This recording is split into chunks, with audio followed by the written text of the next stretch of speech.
이제 마가복음 10장 1절로 9절의 말씀, 우리 하나님의 말씀에 귀 기울이시겠습니다.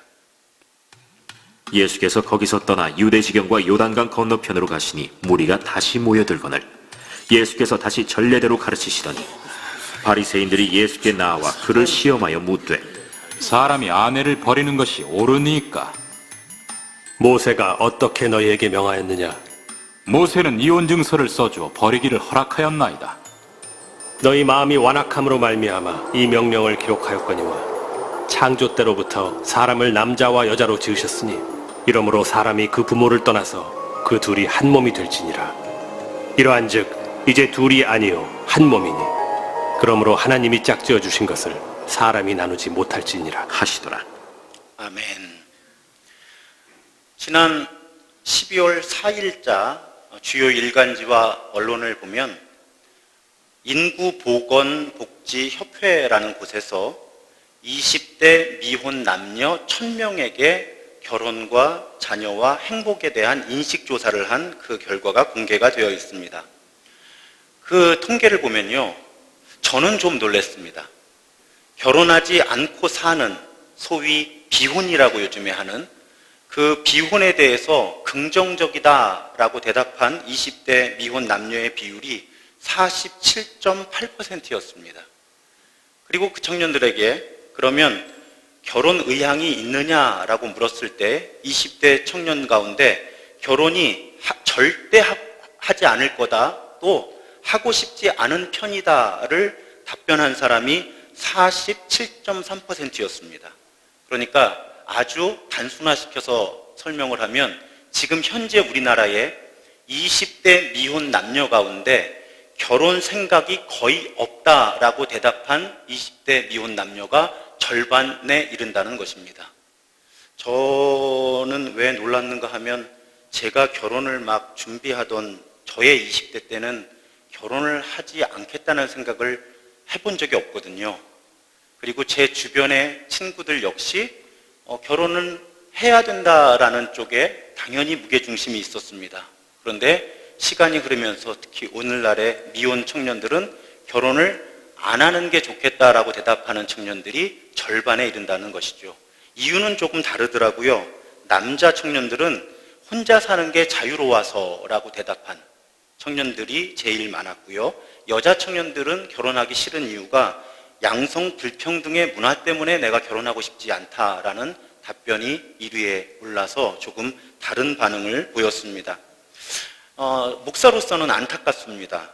그 젊은이들의 의사를 존중을 하기는 하지만 결혼에 대한 인식이 이렇게 빠른 속도로 게다가 부정적으로 변화하고 있다는 것이 조금 안타까운 마음이 드는 것이 사실이에요. 자, 왜 제가 이 통계를 인용하면서 오늘 말씀을 시작하는가 하면 오늘 본문이 결혼 이야기를 예수께서 직접 언급하신 본문이기 때문에 그렇습니다. 사실 설교자 입장에서는요, 오늘 그 주제가 결혼과 이혼의 문제라는 것이 매우 부담스럽습니다. 왜 그런가 하면 말씀을 들으시는 우리 교우들 가운데는 사실은 이 결혼의 문제로 인해서 상처와 아픔을 갖고 살아가고 계신 분들이 분명히 계시고요. 그리고 특히 사랑하는 배우자와 사별을 경험하신 분들이 우리 청중 가운데 많이 계시기 때문에 결혼을 주제로 한 설교를 하는 것이 사실은 매우 부담스럽습니다.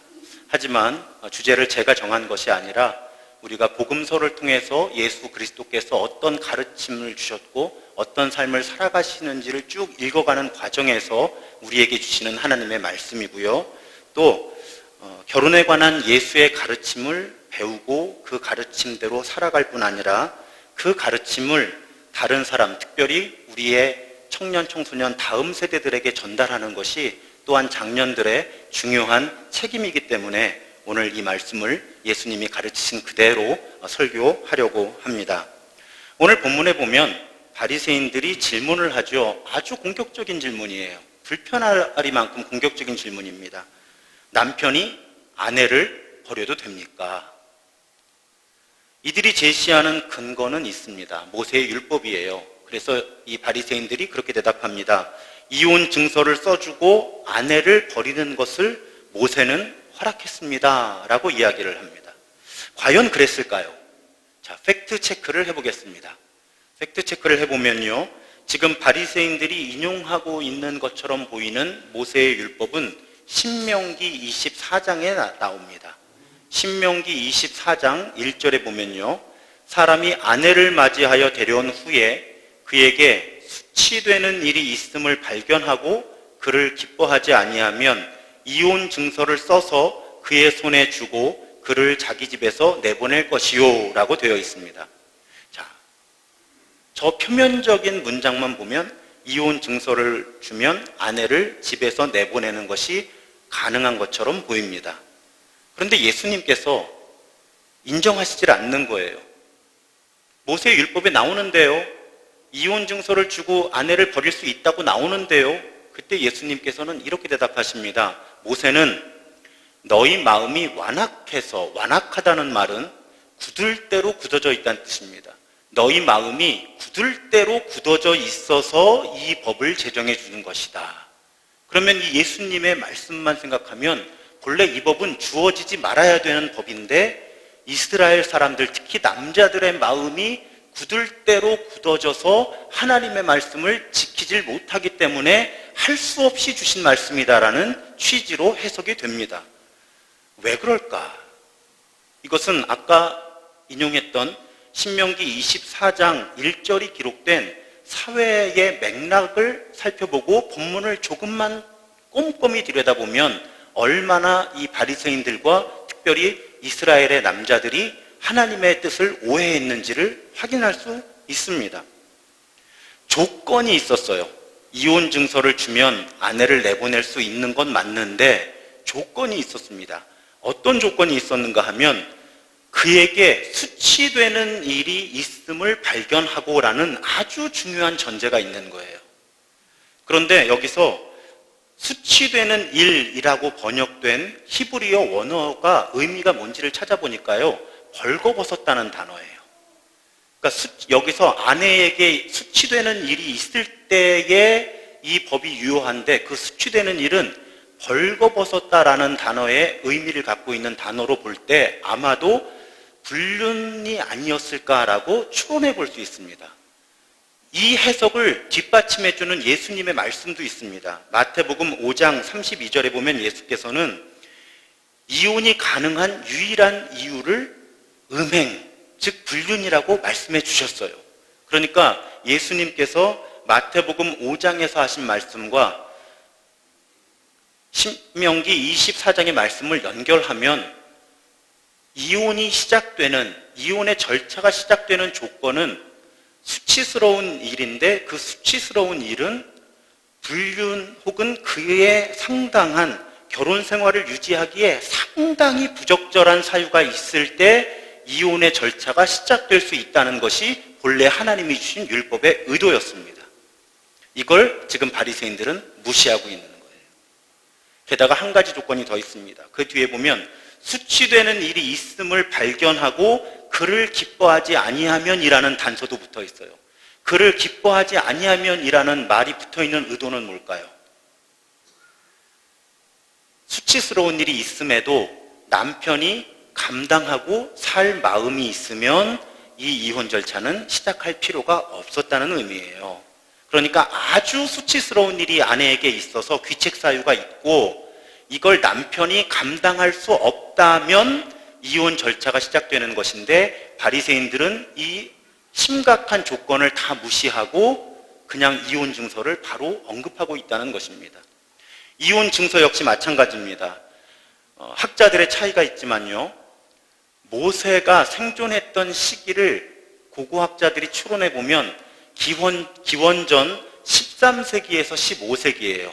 1300년, 1400년, 1500년 전이라는 얘기예요. 예수 오시기. 여러분, 이 시대에 이혼 증서라고 하는 공식적인 문건으로 절차를 밟으라는 얘기는 이혼을 쉽게 하려는 의도가 아니라 명백히 어렵게 하려는 의도입니다. 예수님 오시기도 1000년 더 전에 고대 사회라니까요, 지금. 거기에서 공식적이고 합법적이고 공개적인 절차를 밟아야만 남편이 이혼을 청구할 수 있다고 기록이 되어 있는 거예요. 이거는 명백하게 여성을 보호하기 위한 것이죠. 오늘날의 이혼 숙려 기간이 아니었나 봐요, 저는. 자, 명백한 규칙 사유 잘못이 있고 아주 상당한 잘못이 있고 남편이 이걸 감당할 수 없을 때에도 곧바로 아내를 내보낼 수 있는 것이 아니라 이혼 증서라고 하는 공식적이고 공개적인 절차를 밟아야만 이 과정이 진행되도록 숙려 기간까지 마련해 두신 것이 기원전 1000몇백 년 전에 하나님께서 주신 율법의 의도라는 것입니다. 게다가 아까 설명드렸던 것처럼요, 그나마 이 율법이 있었던 이유도 이스라엘 사람들이, 특히 남자들이 하나님의 뜻대로 살지를 못하니까, 현실적으로. 그러니까 본래는 결혼을 하면 끝까지 같이 살아야 되는데 당시에 여성의 인권이 보호받지 못하는 시대에 하도 남편들이 이혼을 자행을 하니까 최소한의 안전장치로 이 율법을 주셨다는 것입니다. 본래는 안 주시면 더 좋은 율법이라는 뜻이에요. 왜요? 이런 절차를 하나님이 안 만들어 주시면 어떤 일이 일어났을까요? 아무런 절차 없이 아내들이 그냥 내쫓기는 거예요. 혹은 율법에서 이런 과정을 확보해 주질 않으면 어떻게 될까요? 남편이 아내를 존중하지 않는데 내보낼 수도 없으니까 그냥 집에 두고 학대를 하는 거죠.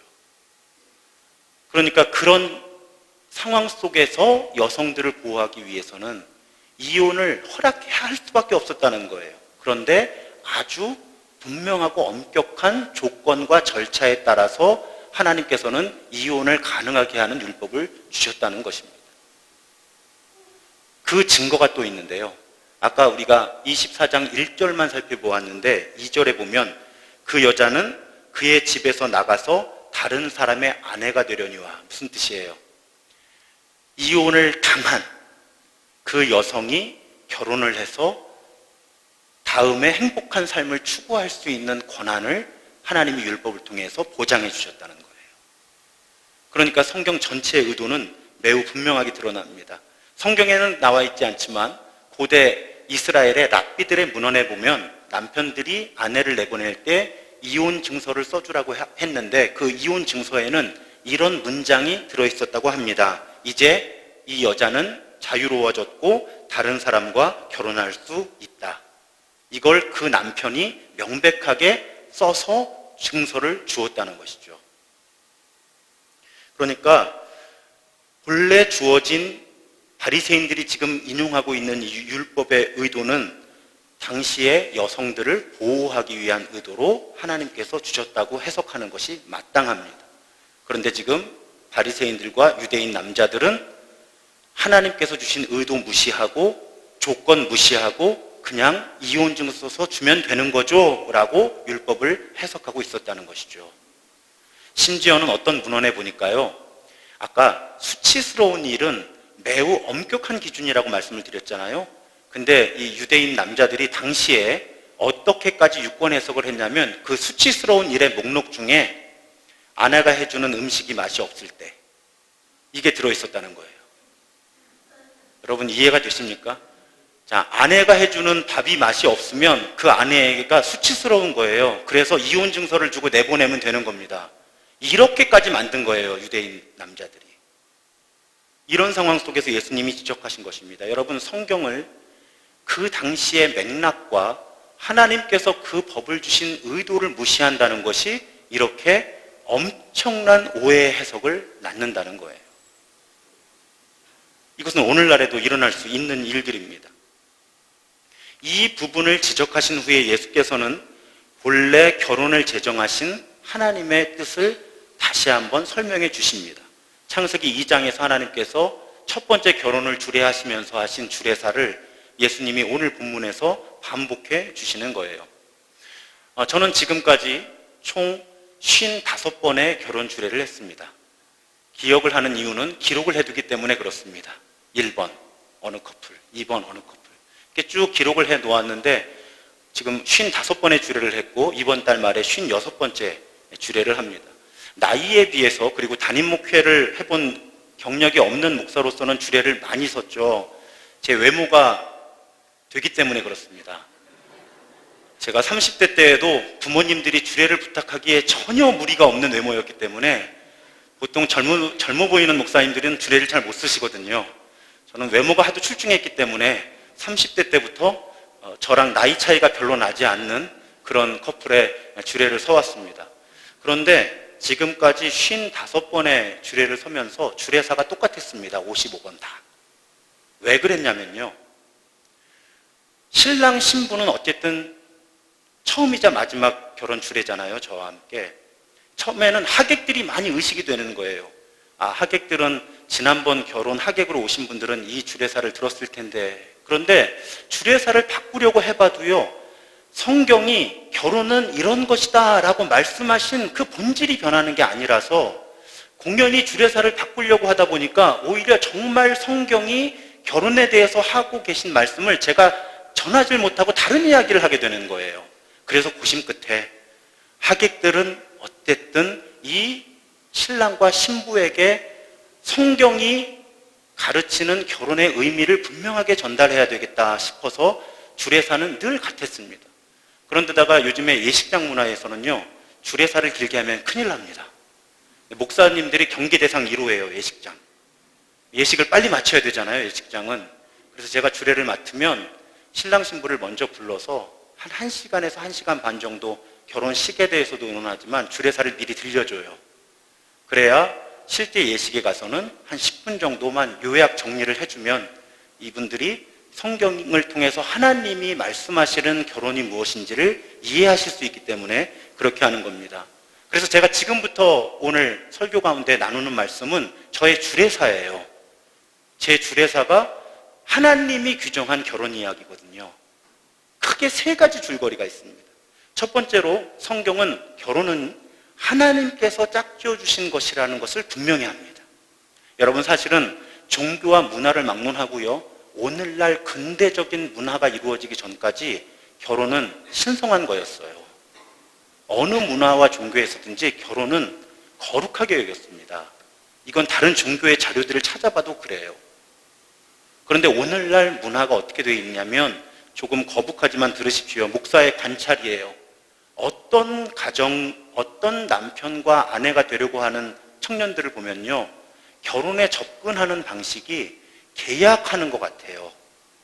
자, 너와 결혼하면 이런 삶을 내가 살 수 있게 해주겠느냐, 혹은 암묵적으로 기대를 하는 거죠.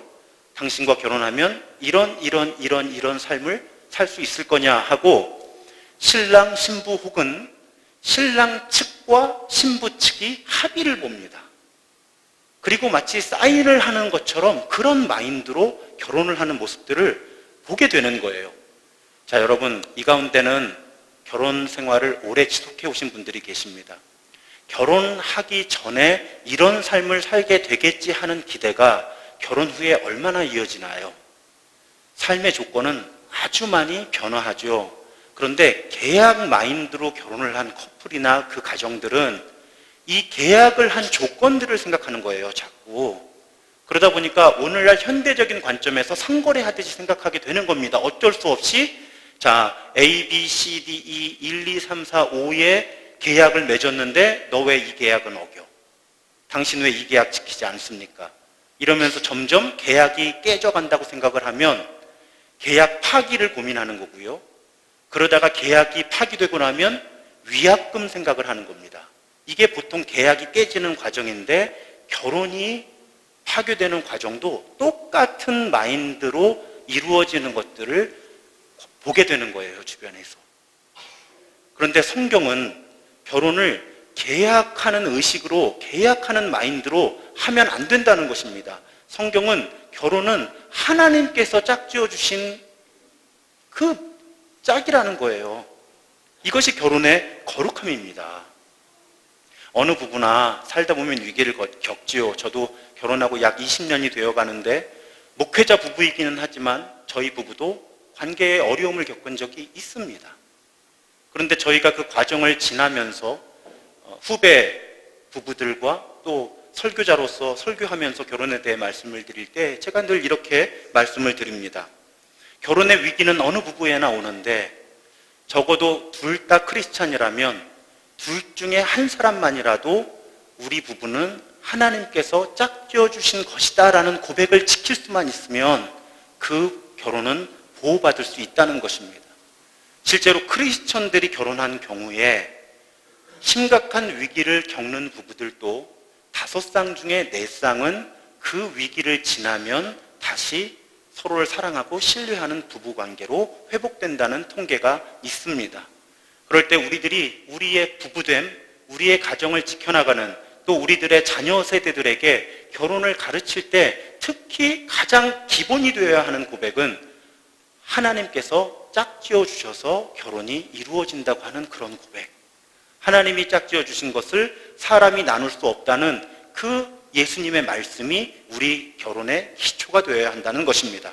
물론 여기서도 아까 말씀드린 대로 예수께서는 불륜과 같은 극단적인 상황의 경우에는 이혼을 허락하셨다는 것도 참고적으로 우리가 꼭 염두에 두어야 하죠. 안 그러면은 결혼의 거룩함을 지킨다는 이유로 지금도 이 땅에 많은 남편 혹은 특히 아내들이 감당해서는 안 될 아픔을 감당하기도 하거든요. 이것은 분별의 문제지만 기본적으로 성경의 원리는 결혼은 하나님께서 짝지어 주시는 것이다 라는 고백 가운데 이루어져야 한다는 것이 명백한 하나님과 예수 그리스도의 가르침이라는 것입니다. 두 번째 결혼에 대한 성경의 가르침은요, 남편과 아내가 서로 돕는 배필이 된다는 것입니다. 여기서 돕는 배필이 된다는 뜻을 아주 쉽게 설명해 드리겠습니다. 서로의 약점을 도와주는 사람들, 서로의 약점을 메워주는 사람이 돕는 배필입니다. 이건 누가 더 능력이 뛰어나고 뛰어나지 않은 차원이 아니에요. 하나님의 의도는 남자든 여자든 혼자 서 있는 것보다는 누군가 돕는 것이 더 완전하다 보신 거예요. 그래서 실제로 결혼을 하면서 남편과 아내들에게 제가 부탁하는 것은 서로의 약점을 이제 약점으로 여기고 공격하기보다는 저 부분을 내가 도와주라고, 저 부분을 내가 메워주라고 하나님께서 우리 부부를 짝지어 주셨구나 라고 고백해야 한다는 것입니다. 그것이 결혼을 제정하신 하나님의 뜻이라는 거예요. 여기서 제가 주례 때마다 하는 우스갯소리를 하나 드리겠습니다. 성경에 나오는 이야기 아닙니다. 오해하지 마세요. 어떤 분이 패키지 관광을 갔어요. 패키지 관광을 갔는데 가이드 깃발을 따라서 이렇게 쭉 가보니까 어디가 나오는가 하면 지옥이 나옵니다. 지옥을 관광 간 거예요. 근데요, 성경에 나오는 얘기 아니에요. 심각하게 듣지 마세요. 지옥이 환경이 좋더라는 거예요. 그런데 한 가지가 이상하더랍니다. 사람들이 팔이 안 구부러지더래요. 그러니까 다 팔이 펴져 있는 거예요. 그러니까 불편한 거예요. 환경은 괜찮은데 불편한 거예요. 특히 언제가 제일 불편할까요? 밥 먹을 때. 자, 음식이 지옥이 괜찮더랍니다. 근데 문제는 팔이 구부러지지 않으니까 식사 시간이 난장판이 되더래요. 지옥에도 베테랑들이 있더랍니다. 이렇게 던져서 받아먹는. 심각하게 듣지 마세요. 근데 국물은 어떻게 하겠어? 국물은 난장판이 되더래요. 그래서 지옥은 환경도 괜찮고 음식도 괜찮은데 사람들이 빼짝빼짝 말라 죽어가더랍니다. 조금 있다가 깃발 든 가이드가 다음 곳으로 이동하겠습니다 하고 이동하는 거예요. 이동해 보니까 거기는 천국이 있습니다. 천국에는 괜찮은 사람들만 있겠지. 그랬더니 이게 웬일입니까? 천국에도 팔이 구부러지지 않는 사람들밖에 없더라는 거예요. 자, 그런데 천국에 사는 사람들은 혈색이 좋더랍니다. 자, 음식이 나왔습니다. 어떤 일이 일어났을까요? 그렇죠. 역시 훌륭한 교회, 훌륭한 교인들이에요. 똑같은 조건이에요. 똑같은 음식, 똑같은 신체적인 연약함인데 지옥에서는 자기가 먹겠다고 정말 지옥이 되더니 여기는 서로 웃어가면서 좋아하는 음식들을 서로 먹여주더랍니다. 제가 이 이야기를 아주 어릴 때 들었는데요. 그때 깨달았습니다. 행복한 부부가 되는 비결이 여기에 있어요. 제가 지금껏 수많은 부부들과 목회해오면서 보니까 결국 부부간의 어려움이 어디서 시작되는가 하면 나는 지극 정상인데 내 배우자에게 문제가 있다는 인식에서 모든 부부의 갈등이 출발을 합니다. 이건 사실은 남편과 아내 사이의 문제뿐 아니고요. 부모와 자녀 간의 관계도 마찬가지더라고요. 나는 멀쩡한데 내 자녀가 혹은 내 부모가 마치 구부러지지 않는 팔과 같은 어려움을 갖고 있다라고 인식하는 순간 그 가정은 갈등에 휩싸이게 됩니다. 그런데 어떤 남편과 아내든지 이렇게 생각하는 거죠. 나도 어차피 구부러지지 않는 팔이 있고 내 남편 혹은 내 아내도 구부러지지 않는 팔과 같은 부분이 있는데 우리 둘 다 그만한 사람들이니 서로 먹여주면서 행복하게 삽시다 하면 그 부부, 그 가정이 천국 같은 곳이 되는 거고요. 나는 멀쩡한데 너는 왜 그러냐 하고 싸우는 부부, 싸우는 가정은 지옥 같은 가정이 되더라는 거죠. 그것이 이 이야기의 교훈입니다. 이것이 돕는 배필의 의미예요. 제가 주례를 하면 아주 아름다운 청년들이잖아요. 정말 인생의 아주 황금기를 지나는 청년들인데 그 청년들에게 그렇게 이야기를 해줍니다.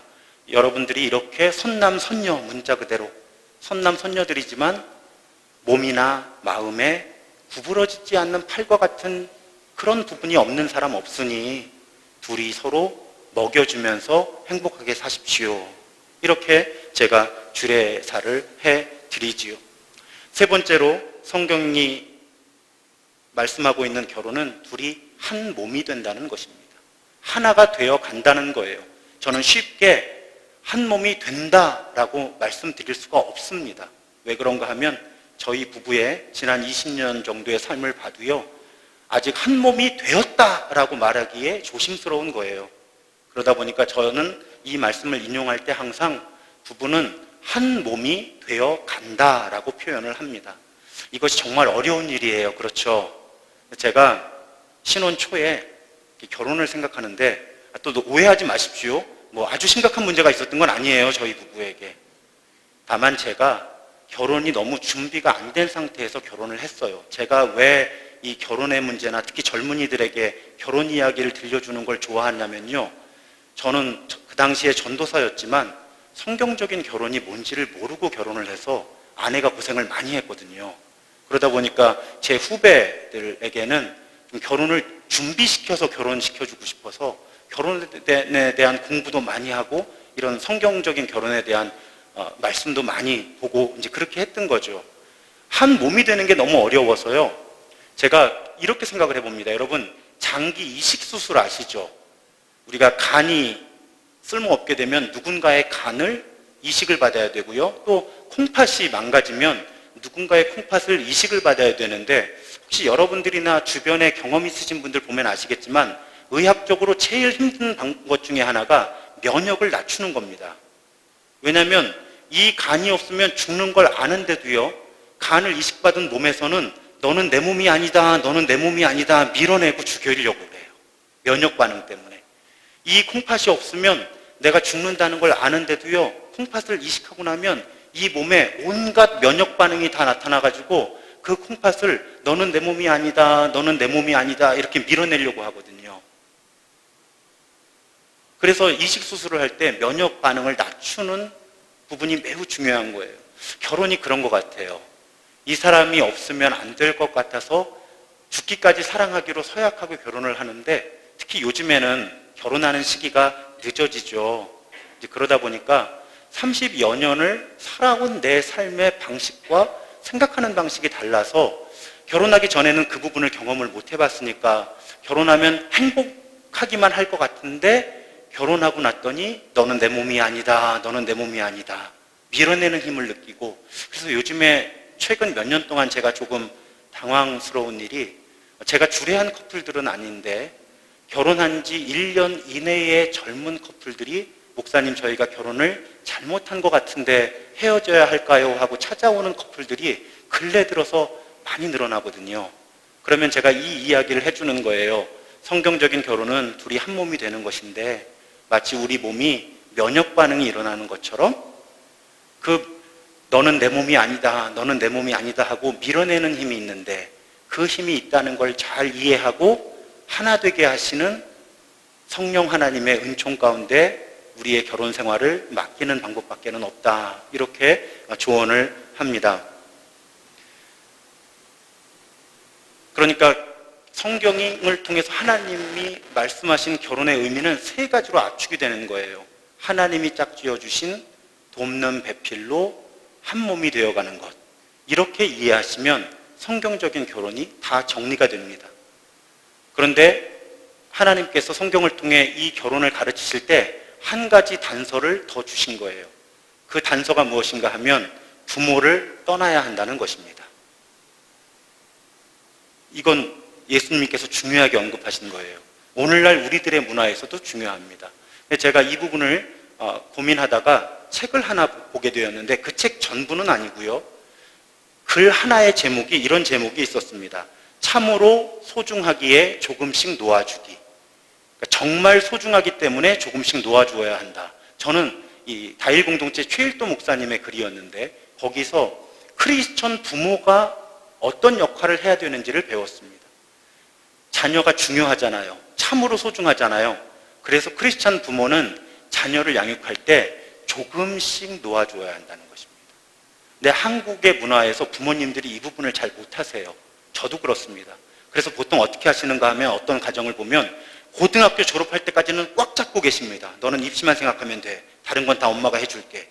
그리고 갑자기 아이가 고등학교를 졸업하고 대학생이 되는 순간 너 어른이니까 이제 네가 알아서 책임지고 살아 확 밀쳐냅니다. 거기에서 많은 부모와 자녀 사이의 갈등이 있고요. 또 한 포인트가 바로 결혼할 때 있는 거예요. 자기 자신의 딸과 사위 또 아들과 며느리가 너무나 소중하기 때문에 부모님들은 결혼을 시키실 때 다시 한번 조금씩 놓아주는 연습을 하셔야 된다는 거예요. 그래서 제가 주례를 하면 주례 마지막에 꼭 양가 부모님이나 어르신들에게 부탁을 합니다. 너무 소중한 자녀들이기 때문에 이제 이 두 사람이 완벽하게 독립한 어른이 되고 독립된 가정이 될 수 있도록 조금씩 부모님들이 놓아주셔야만 합니다. 그럼 많은 부모님들이 아멘 하세요.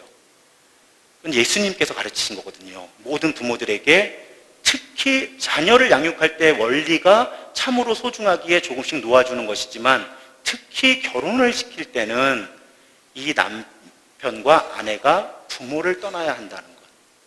이것이 예수님께서 말씀하신 결혼의 중요한 원리인 것입니다. 제가 들은 부부의 이야기 가운데 제가 평생 간직하고 있는 이야기 하나가 있습니다. 그 이야기를 나누고 오늘 말씀을 마치려고 합니다. 어느 교회 담임 목사님이 쓰신 짧은 글인데요. 제가 읽으면서 설명을 해드리겠습니다. 우리 교회엔 매일 밤 웨딩마치를 울리는 장로님 부부가 계신다. 매일 밤 웨딩마치를 울리는 장로님 부부가 계신다. 무슨 뜻인가 살펴보니까 아내가 밤마다 화장실을 가는데 루게릭병이에요. 그러니까 근육이 점점 약해지고 운동할 수가 없으니까 아내가 밤마다 화장실을 가는데 남편 장로님이 매일 부축을 하면서 화장실을 가시는 겁니다. 그런데 이 남편 장로님이 점점 루게릭병으로 마비가 되어가는 그 아내를 화장실로 부축해 가면서 이렇게 노래하신다는 거예요. 매일 밤 딴딴따단 딴딴따단. 이걸 아시고 이 담임 목사님이 이렇게 글을 쓰셨어요. 몸이 마비되어 가는 아내를 화장실까지 부축하여 동행하며 매일 밤 새로운 부부로 탄생하는 것이다. 글쎄요, 저도 나이를 많이 먹으면 저나 아내 중에 한 사람이 몸을 못 쓰게 될 날이 올 수 있겠죠. 제가 그날까지 이 이야기를 잊어버리지 않으려고 합니다. 부부가 됨이라는 것이 무엇일까? 부부가 된다는 것. 하나님이 우리에게 부탁하시는 그 거룩한 부르심은 하나님께서 짝지어 주신 돕는 배필로 거룩한 한 몸을 이뤄가는 것입니다. 하늘이 부르실 때까지요. 사랑하는 여러분, 오늘 말씀을 들으시는 여러분들 가운데 남편과 아내가 지금 함께 살아가고 계신 분들은 오늘 말씀을 통해 하나님께서 짝지어 주신 돕는 배필로서 거룩한 한 몸을 이뤄 가시는 그 움직임을 앞으로 더욱 성실하게 이뤄 가시기를 주님의 이름으로 축복합니다.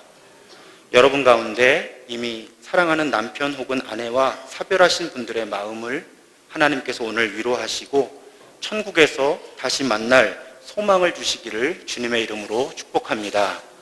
또 여러분 가운데 결혼의 아픔과 상처로 여전히 아파하고 계신 분들 역시 그 마음을 하나님께서 위로하시고 더욱 행복하고 의미 있는 삶 혹은 의미 있는 만남으로 이끄시기를 또한 축복합니다. 끝으로 여러분 가운데 미혼 남녀들은 하나님께서 짝지어 주시는 돕는 배필을 속히 만나 결혼하시기를 주님의 이름으로 축복합니다. 연말 연시죠. 가족밖에 없죠. 저는 밖에 나가서 힘든 일 있으면요, 빨리 집에 가고 싶어요.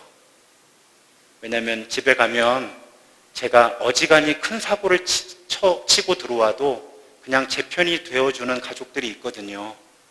그래서 아침 9시에 힘든 일 겪으면요, 9시 10분에 집에 가고 싶어요. 어쨌든 뚜뚜뚜뚜 하고 집에 들어가서 띠리릭 하고 문이 잠기는 순간 그 안에는 제 편밖에 없거든요. 여러분, 저는 가족들은 그랬으면 좋겠어요. 특히 연말과 연시에 세상이 너무 각박하잖아요.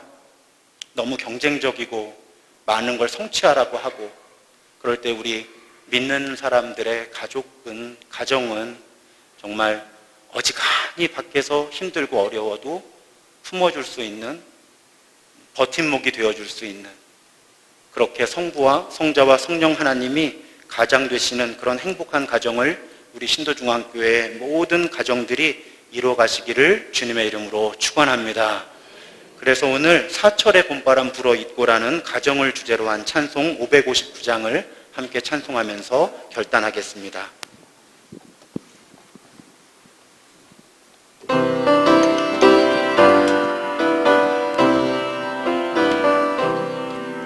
사철의 봄바람 불어있고 하나님 아버지 모셨으니 믿음의 반석도 든든하다.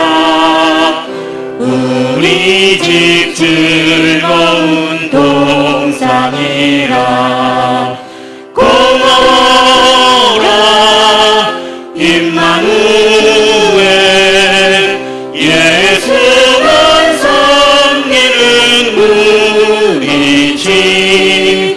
고마워라 임마누엘, 복되고 즐거운 어버이 우리를 보이시고, 어버이 우리를 보이시고, 동기들 사랑에 뭉쳐있고, 기쁨과 서름도 같이 하니, 한간의 초가도 천국이라. 고마워라 임마누엘, 예수만 섬기는 우리 집. 고마워라 임마누엘, 복되고 우리 일어나서 3절 찬양하시겠습니다. 아침과 저녁에 수고하여 다같이 일하는 온 식구가 한 상에 둘러서 먹고 마셔. 여기가 우리의 낙원이라. 고마워라 임마누엘, 예수만 섬기는 우리 집. 고마워라 임마누엘, 복되고 즐거운 하루하루. 제가 기도하기 전에 우리 가정을 위한 기도를 했으면 좋겠습니다. 여러분, 가족들의 얼굴을 떠올리시고요. 혹시 그 가족이 옆에 계시면 손을 잡으셔도 좋을 것 같습니다. 지금 옆에 계시지 않는다면 가슴으로 사랑하는 가족들의 얼굴을 떠올리십시오. 오늘 부부와 가정에 대한 말씀을 듣습니다. 하나님, 정말 우리 가정이 지금 방금 부른 찬양과 같은, 찬송과 같은 그런 가정이 되게 해주십시오. 우리 가정에 은혜를 더하셔서 부부 사이에, 또 부모와 자녀 사이에, 또 그 자녀의 자녀들까지도 하나님의 은혜 안에 거하게 해 주옵소서 하는 그런 간절한 바람으로 우리 통성으로 기도하고 제가 기도하겠습니다. 함께 기도하시겠습니다. 할렐루야. 사랑의 아버지 하나님, 오늘 부부와 가정에 대한 말씀을 듣습니다. 하나님께서 한 남자와 한 여자를 지으시고 돕는 배필 되라고, 한 몸 되라고 짝지어 주십니다. 하나님, 그 거룩한 부르심에 순종해서 부부를 이루가 되고 또 그 부부를 통해 새로운 생명이 이 땅에 태어납니다. 하나님, 이 거룩한 신비를 우리가 존중하게 하시고, 하나님, 우리 신도중앙교회 가정들, 또 이 땅의 가정들이 하나님께서 주시는 참 평안 가운데 특별히 이 연말 연시를 지나도록 주의 은혜를 더하여 주시옵소서. 자비로우신 아버지 하나님, 세상이 너무나 개인주의화되고 경쟁주의가 되어가는 가운데 우리들이 지치기 쉬운데 우리들의 가정은 하나님 든든한 버팀목, 또 디딤돌이 되는 그런 가정들이 되게 하여 주시고, 하나님, 우리 가정에 정말 예수 그리스도가 가장이 되시는 그런 가정들이 되도록 주의 은혜를 더하여 주시옵소서. 주님, 끌어주시고 함께하여 주시옵소서. 주의 은혜를 더하여 주시옵소서.